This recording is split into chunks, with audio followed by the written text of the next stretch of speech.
Assalamualaikum warahmatullahi wabarakatuh. Selamat datang di channel FAJRI Art.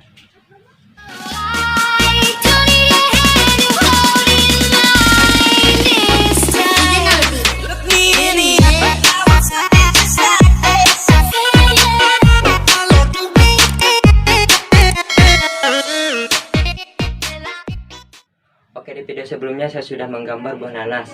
Dan di video kali ini saya akan menggambar kursi 3 dimensi untuk yang masih belajar. Dan saya juga masih tahap pembelajaran, apa salahnya kita berbagi ilmu. Tapi saya sarankan kepada kalian yang masih belajar, sebaiknya kalian membuat atau menggambar 3 dimensi yang ada di sekeliling kalian yang kalian inginkan. Oke, yang baru gabung di channel ini, jangan lupa support channel ini dengan cara like, comment, and subscribe. Dan jangan lupa share juga ke teman-teman kalian. Gak usah lama-lama, langsung aja ke videonya.